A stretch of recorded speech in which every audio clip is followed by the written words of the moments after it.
જય શ્રી કૃષ્ણ. કસીન રસોઈમાં આપનું સ્વાગત છે. ઉનાળાની સિઝનમાં રોજ રોજ શું ખાવા બનાવવું એ મુશ્કેલી બધાને થતી હોય છે. આજે આવો તમને પાલકનું બેસનવાળું શાક બતાવું. એના માટે જોઈશે પાલક, ડુંગળી, આદુ મરચાં લસણની પેસ્ટ, 1 ચમચી બેસન, કઢાઈમાં 3-4 ચમચી તેલ મૂકીશું. પછી જીરાનો વઘાર કરીશું. 1 ચમચી જીરું મૂકીશું.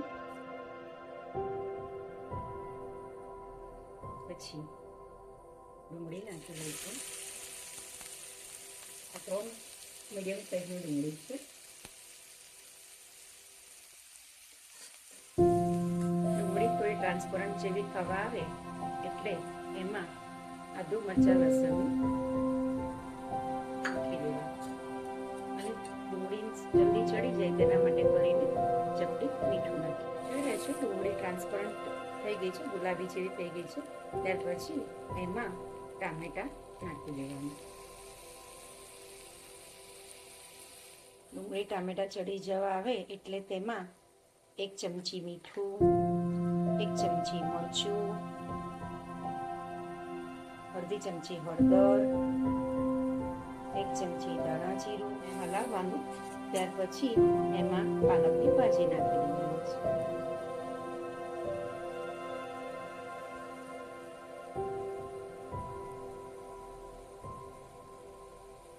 પાલકની ભાજી નાખી અને આવી રીતે હલાવવાનું. ભાજી થોડી ચડવા જેવી આવે, એનો થોડો કલર બદલાય એવી થાય પછી તેમાં 2 ચમચી ચણાનો લોટ નાખી દેવાનો. ચણાનો લોટ બહુ નથી નાખવાનો, 2 ચમચી, જેથી કરીને શાક લચકા પડે. શાક હવે લગભગ તૈયાર થઈ ગયું છે. આ શાકમાં થોડું ક્રીમીનેસ અને રીચનેસ લાવવા માટે તમે 1 થી 1.5 ચમચી જેટલી ઘરની મલાઈ નાખી શકો છો. તૈયાર છે સરસ મજાનું પાલકનું બેસનવાળું શાક, જેને તમે ભાખરી, પૂરી કે પરાઠા સાથે ખાઈ શકો છો. ખૂબ જ સુંદર લાગી રહ્યું છે.